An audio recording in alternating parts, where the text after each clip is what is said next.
Blood doesn't wash off easily, not the stains on your hands. Those fade eventually. I'm talking about the other kind, the kind you carry in your head. That stays forever. Before Korea, I'd never seen someone die. Never seen a serious injury beyond the occasional factory accident in my hometown. I was 20 years old in 1950, working at my father's pharmacy in Ohio. Small town life, simple, safe. My name's William Carson, billed to most people. I'd been pre-med at Ohio State before the money ran out. Had to drop out, help my old man at the pharmacy. The plan was to save up, go back, finish my degree, become a doctor like I'd always wanted. Then June 25th, 1950 happened. North Korea invaded the South.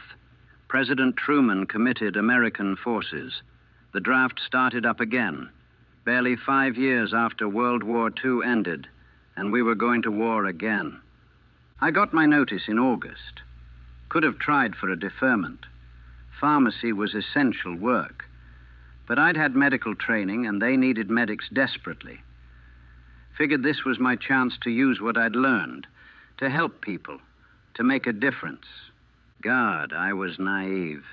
Basic training at Fort Sam Houston. They taught us trauma medicine in 8 weeks, how to stop bleeding, how to treat shock, how to apply tourniquets and pressure bandages and morphine, how to triage, deciding who you could save and who you couldn't. That last part was taught in a classroom with diagrams and scenarios. They made it sound clinical, logical, simple. It wasn't. I shipped out to Korea in November 1950. Winter was coming early that year. They issued us cold weather gear, but said it wouldn't be a problem. The war would be over by Christmas. MacArthur had launched his Incheon landing, pushed the North Koreans back. We were winning. Pushing toward the Chinese border. I was assigned to the 2nd Infantry Division as a combat medic. My job was simple. When men got hit, I'd patch them up, keep them alive until they could get to a field hospital, save as many as I could. They made it sound heroic, noble, like I'd be an angel of mercy on the battlefield. What they didn't tell me was that I'd fail more often than I'd succeed, that I'd watch men die in my arms while I desperately tried to save them, that the worst wounds weren't always the ones you could see. I landed in Korea on November 23rd, 1950. 3 days later, China entered the war with 300,000 troops, and I learned what hell really meant. The Chinese hit us at the Chosan Reservoir. Massive human wave attacks in temperatures that dropped to 30 below zero. They came at night, blowing bugles and whistles, thousands of them pouring out of the hills. Our positions were overrun almost immediately. The fighting was chaos, muzzle flashes in the darkness, screams in Chinese and English and Korean all mixing together, explosions, tracers lighting up the night sky. Then the casualties started coming. The first wounded man I treated was Private Jenkins, 22 years old, from Georgia. Took a rifle round through the abdomen. He was conscious when they brought him to me, clutching his stomach, blood seeping between his fingers. I'd practiced this, knew the procedure. Apply pressure, check for exit wound. Start 4 fluids, give morphine for the pain, get him evacuated. But my hands were shaking. The cold made everything harder. Couldn't feel my fingers properly, couldn't work fast enough. And there was so much blood. More than I'd imagined. More than the training dummies ever showed. Jenkins looked up at me with terrified eyes. Am I gonna die, Doc? They all called us Doc, even though we weren't doctors. Just kids with 8 weeks of medical training trying to play God. You'll be fine, I lied. Just hold on. I got the pressure bandage on, started the 4th, but I could feel it, the way his pulse was getting weaker, thready, the way his breathing was becoming shallow. Internal bleeding, probably liver or intestines. Nothing I could do for that in the field. He died 20 minutes later, still conscious at the end. still looking at me like I could save him. I couldn't. More wounded came, a steady stream that turned into a flood. Bullet wounds, shrapnel, burns from grenades and white phosphorus, frostbite so severe that flesh was black and dead, blast injuries that left men intact on the outside but destroyed on the inside. I worked mechanically, triage, treat, move on, red tags for critical, yellow for serious, green for walking wounded, black for the ones I couldn't help. That first night, I tagged 6 men black. 6 men I looked at and decided weren't worth trying to save. Had to make that choice because there weren't enough medics, weren't enough supplies, weren't enough time. Had to decide who lived and who died based on calculations made in seconds. Nobody prepared me for that. For playing God. For looking at a 19-year-old kid with his guts hanging out and deciding he was too far gone. That the morphine I'd use on him could save someone else instead. The cold was its own enemy. Plasma froze in the bottles. IVS wouldn't run. Blood turned to sludge. Morphine syrettes barely worked. Men died from exposure as much as from wounds. Couldn't stay warm. Couldn't stop shaking. Just gradually shut down. Corporal Matthews lost both legs to a Chinese grenade. I got tourniquets on, stopped the bleeding. He was conscious, in shock, but stable.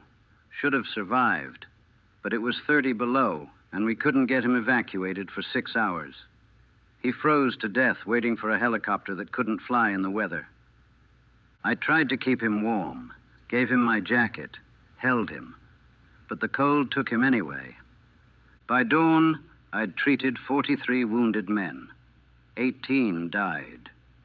18. And the fighting hadn't stopped, just paused while both sides regrouped. I sat in a frozen foxhole and looked at my hands. They were covered in blood, dried now, frozen. I'd tried to save those men, done everything I'd been trained to do, and most of them died anyway.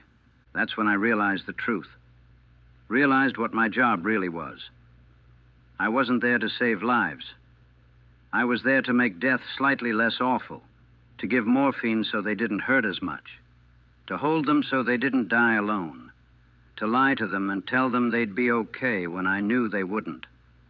I was there to bear witness to dying, that was all. The Chinese attacked again that afternoon. More casualties, more blood. More boys calling for their mothers while I tried desperately to plug holes and restart hearts and perform miracles with inadequate supplies in impossible conditions. I stopped counting after the 50th wounded man, stopped learning names, stopped making eye contact, just focused on the wounds, the injuries, the medical problems I could maybe solve, stopped seeing them as people. Had to, because if I saw them as people, as sons and brothers and friends, I'd break. And I couldn't break. They needed me. So I became a machine. Triage, treat, move on, save who I could, tag black the ones I couldn't. And tried not to think about the fact that every black tag was a mother's son I'd given up on. The retreat from Chosin was a nightmare that lasted 2 weeks. We were surrounded, cut off, fighting our way out through Chinese positions in sub-zero temperatures. They called it a fighting withdrawal. We called it running for our lives. I was with a company that got separated from the main column. 200 men when we started. We'd lose that number down to less than half by the time we made it out. The Chinese hit us constantly. Ambushes, assaults, snipers. We'd fight through one position only to walk into another, and with every engagement came more wounded. My aid station became wherever we stopped. A ditch, a bombed-out building. Once, the back of a truck while we were moving. I'd work on men while bullets snapped overhead, while mortars fell around us, while the temperature dropped so low that exposed skin froze in minutes. I ran out of supplies on the 3rd day. No more plasma, no more bandages. Down to my last few morphine syringes. Had to improvise. Used shirts for bandages. Heated snow to clean wounds. rationed the morphine for only the worst cases. That meant some men suffered, really suffered, screaming, begging for something to stop the pain. And I'd have to look them in the eye and say I didn't have anything to give them. Had to save it for the gut wounds, the amputations, the burns. Private Lee took shrapnel across his back. Not fatal, but incredibly painful. Piece of metal the size of my thumb embedded near his spine. He needed surgery, pain management, proper treatment. All I could do was leave it in and tell him to tough it out. He screamed for hours. High animal sounds that made everyone's nerves raw. Finally, someone gave him whiskey from a flask. It barely helped.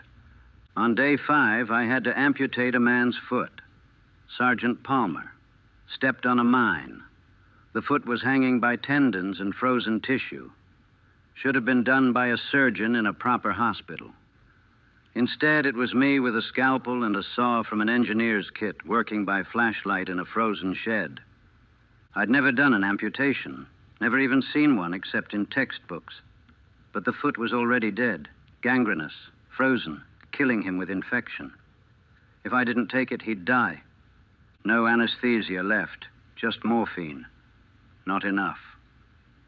He was awake for most of it. I can still hear his screams, can still feel the resistance of bone against the saw blade, can still see his eyes, accusing, betrayed, like I was torturing him instead of saving his life. He survived, hated me forever for it, but he survived. The frostbite cases were the worst. Men's hands and feet frozen solid, faces black with dead tissue. I'd see them and know what was coming. Amputations, months of recovery, lives changed forever. And there was nothing I could do to prevent it. The cold was relentless. One kid, couldn't have been more than 18, had both hands frozen, black up to the wrists. He looked at me with this desperate hope. "You can fix this, right, Doc? I'm going to be okay?" I looked at those hands. Knew they were dead. Knew they'd have to come off. Knew this kid would never hold anything again, never work with his hands, never have a normal life. "You'll be okay," I lied, because what else could I say? We lost men to exposure as much as combat. They'd just stop, sit down in the snow and refuse to get up. Hypothermia shutting down their brains. We'd tried to make them move, but if they'd given up, there was nothing we could do. Had to leave them, had to keep moving, or we'd all die. I watched men freeze to death who weren't even wounded, just too cold, too tired, too broken. They'd curl up and go to sleep and never wake up. Peaceful, almost. Easier than the ones who died screaming from stomach wounds or sucking chest injuries. On day 8, we ran into a Chinese position at night. Firefight in the darkness.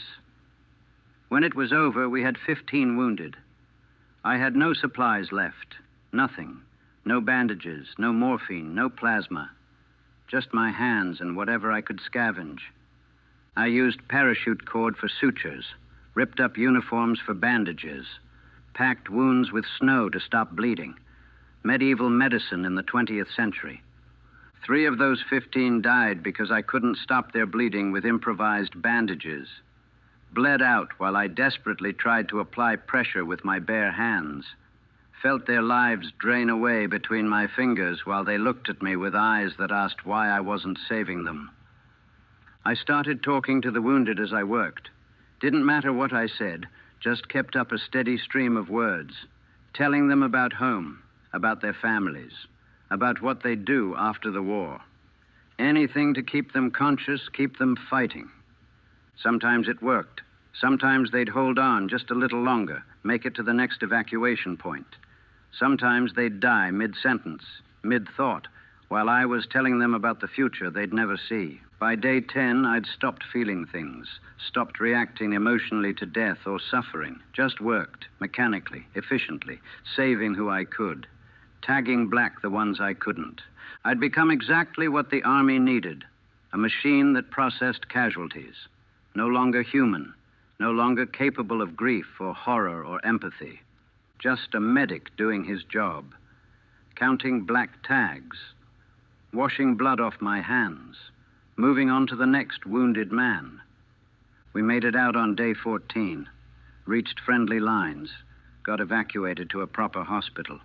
They told us we'd done well, that our fighting withdrawal was a tactical success, that we'd inflicted heavy casualties on the Chinese. We'd started with 200 men. 87 walked out. The rest were dead or captured or left behind, frozen in the snow. Success. That's what they called it. I couldn't stop my hands from shaking for 3 days. They gave me a week of rest. Hot food, clean uniform, a cot in a heated tent, said I'd earned it after Chosin, then sent me right back to the front. The war had changed. No more rapid advances or retreats, just static lines. Trench warfare like World War I. We'd take a hill, lose it, take it again. Same ground changing hands over and over, different hills, same war, and the casualties kept coming. I learned things during those months, learned that abdominal wounds almost always died. You could pack them, give them plasma, do everything right, and they'd still die hours later. Learned that head wounds were unpredictable. Some men with minor skull fractures would die instantly. Others with pieces of brain exposed would survive. Learned that the human body could endure incredible trauma and keep going, or could give up from seemingly minor injuries. Learned that I couldn't save everyone, couldn't even save most of them. The replacements kept arriving. Fresh medics with 8 weeks of training and no idea what they were walking into. I'd see them get off the trucks, young, nervous, eager to help, full of idealism about saving lives. I stopped trying to prepare them. They'd learn. The ones who survived long enough would learn. One kid, Anderson, I think his name was, arrived in March 1951. His first casualty was a soldier who'd stepped on a mine. Both legs gone at the knees. Massive blood loss. Anderson froze. Just stood there staring while the soldier screamed. I pushed him aside and took over. Got tourniquets on, started plasma. The soldier died anyway. Too much damage, too much blood loss, but at least he died quieter, morphine taking the edge off. Anderson threw up, then apologized, then asked if it got easier. No, I told him. You just get used to it. He lasted 3 weeks. Killed by artillery while treating wounded during a barrage. Instant. Didn't suffer. I tagged him black and moved on to the next patient. That's what we'd become. Interchangeable parts in the machine. Medics died, new medics arrived. Wounded came, we treated them, they died or didn't. The war ground on. I stopped writing home. What would I say? Couldn't tell my mother about the things I'd seen, the things I'd done. Couldn't tell my father about amputating feet with a saw or watching boys my age bleed out in frozen ditches.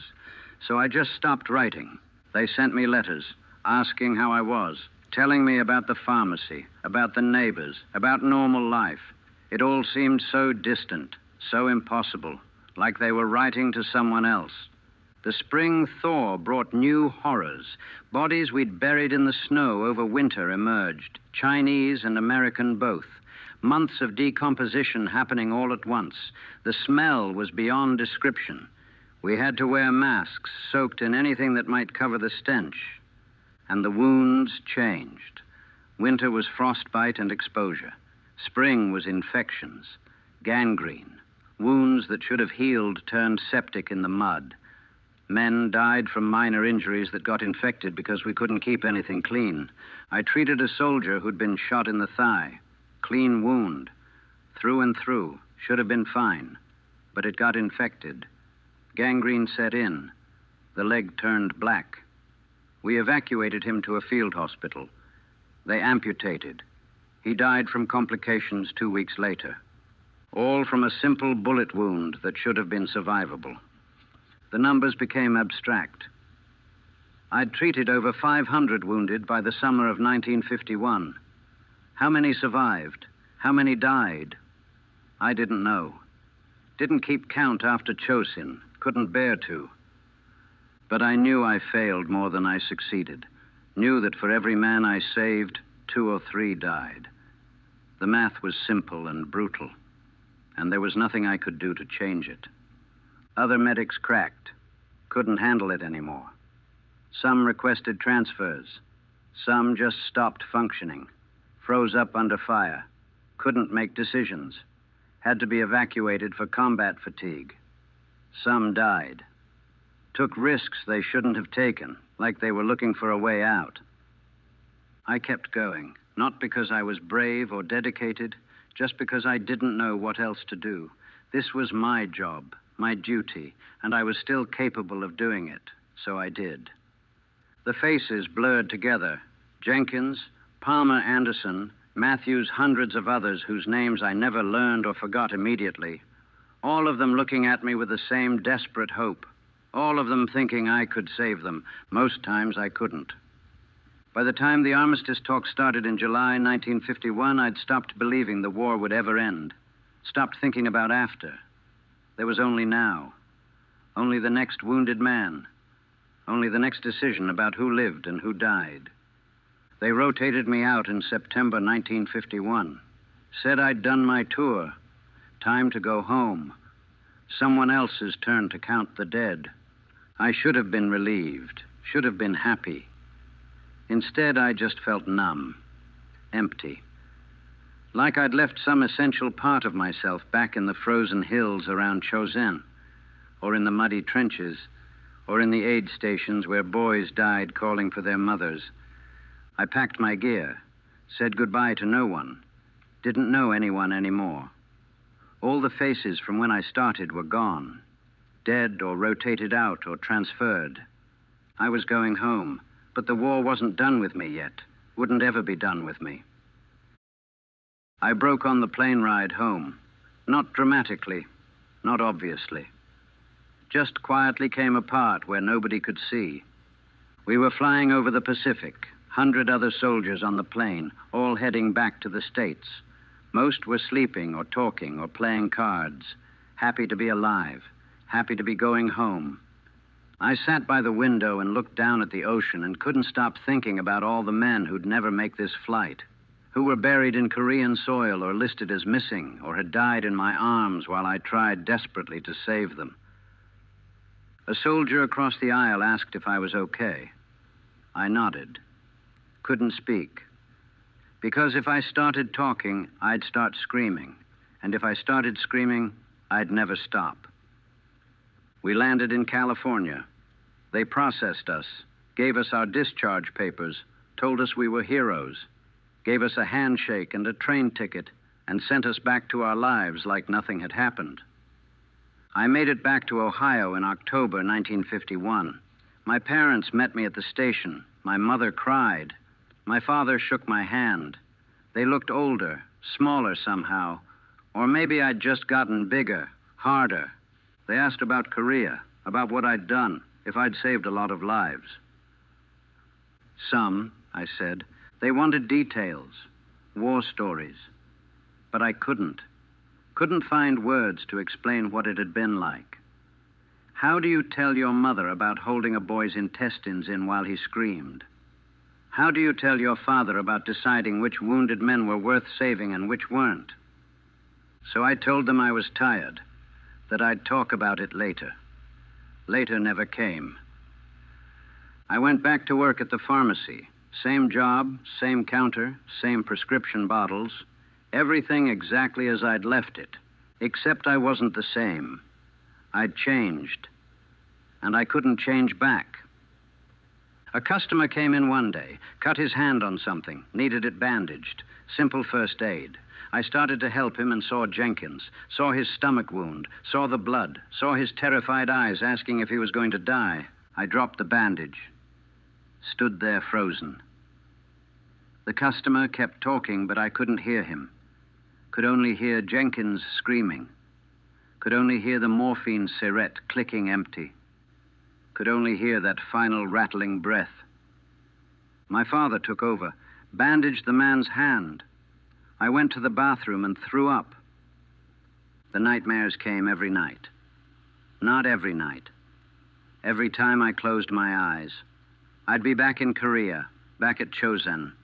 Men would be dying, and I couldn't save them. My supplies would run out. My hands wouldn't work. I'd watch them die over and over. I stopped sleeping, started drinking coffee at night to stay awake, couldn't face the dreams. But exhaustion has its own hallucinations. I'd be stocking shelves and see blood on my hands, hear screaming from the back room, smell that distinctive odor of gangrene and frozen flesh. My mother noticed, started asking questions. Was I eating? Was I sleeping? Did I want to talk to someone?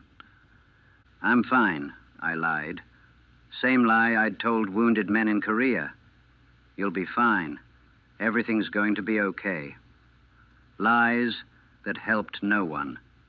I tried dating. Met a nice girl at church. Sarah, pretty, kind. Everything I should have wanted. We went to dinner. She talked about her job as a teacher, about her students, about her plans for the future. I sat there and nodded and couldn't focus. Kept thinking about Palmer screaming while I sawed through his leg, about Anderson throwing up at his first casualty, about all the black tags I'd handed out. She asked what I was thinking about. I said nothing. She didn't believe me. There was no second date. I started having panic attacks, heart racing, couldn't breathe, sweating. They'd come out of nowhere. I'd be at work or eating dinner or just sitting, and suddenly I'd be back in Korea, back in the cold, back surrounded by dying men I couldn't save. My father said I needed to snap out of it, that the war was over, that I needed to move on. Other men fought, he said. They came back and got on with their lives. Why can't you? I didn't have an answer. Didn't know why I couldn't just forget. Couldn't just move on. Couldn't just be the person I'd been before. That person was dead. Died somewhere in Korea. And I didn't know how to explain that to someone who'd never been there. I quit the pharmacy in December. Couldn't take it anymore. The normal life, the small problems. People complaining about minor aches when I'd seen men with their guts hanging out still trying to fight. I got a job at a factory. Night shift, less interaction. Could just work and not think. But the machinery was loud, reminded me of gunfire, and the steam from the presses looked like the frozen breath of dying men in Korean winter. I lasted 3 months. By spring of 1952, I'd moved out of my parents' house, got a small apartment, stopped seeing friends, stopped going to church, stopped pretending I was okay. I'd saved lives in Korea. That's what I was supposed to remember. That's what was supposed to make it worthwhile. But all I could remember were the ones I couldn't save. The black tags, the screaming, the blood that never washed off. I started thinking about Palmer, about how I'd taken his foot, about how he'd looked at me with such betrayal while I sawed through his bone. Saved his life, and he hated me for it. Maybe he'd been right to hate me. Maybe survival wasn't always better than the alternative. I stood in my apartment one night in April 1952, holding my old service pistol, wondering if Palmer had the right idea, wondering if this was the only way to make the memories stop. The phone rang, my mother checking on me, like she did every night. I answered, told her I was fine, another lie in a long chain of lies. But I put the gun away, not because I wanted to live, just because dying seemed like too much effort. I was 22 years old, felt 100, felt dead already, just waiting for my body to catch up to what the war had done to my soul. I'm 75 years old now. It's 1995. 44 years since I came home from Korea. Nearly half a century. You'd think that would be enough time, enough distance to heal. It wasn't. I eventually pulled myself together enough to function. Took years. Got a job as a night janitor. No people, no questions, just work. Met a woman named Helen in 1958. She'd been a nurse in World War II. Understood silence. Understood nightmares. We didn't talk much about our wars, just existed alongside each other's damage. We married in 1959, had 2 kids. I was a decent father, present, responsible, loving in my way, but distant, always distant, like I was watching my own life from the outside. Helen died in 1987. Cancer. I held her hand at the end, watched her slip away peacefully in a clean hospital bed with morphine drip and machines monitoring every vital sign. She had everything Jenkins didn't have, everything Palmer and Matthews and all those frozen boys in Korea never got.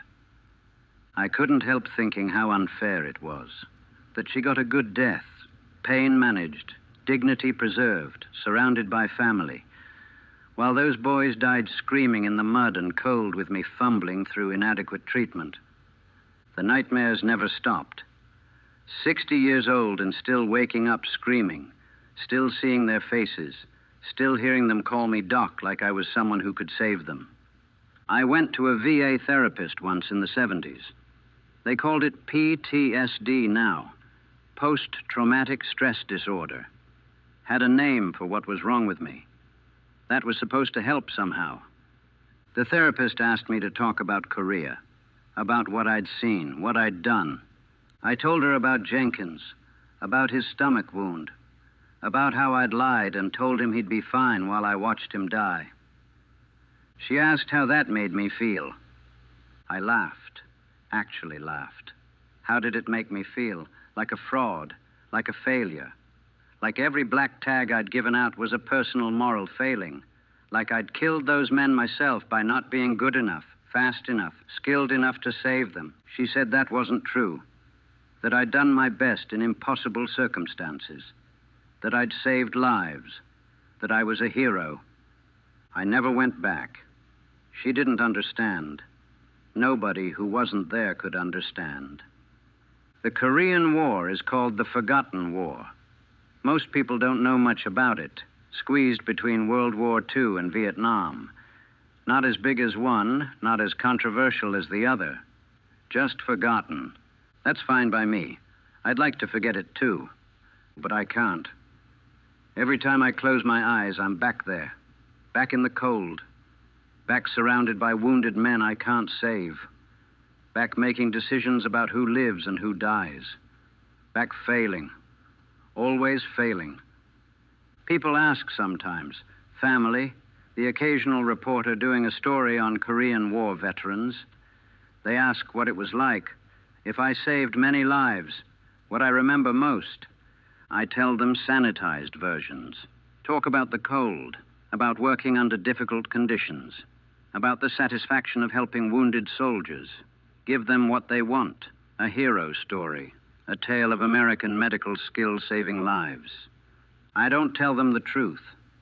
Don't tell them about the 18 men who died that first night at Chosin. Don't tell them about amputating Palmer's foot while he screamed. Don't tell them about the hundreds of black tags I handed out to men who might have survived with better equipment, better training, better anything.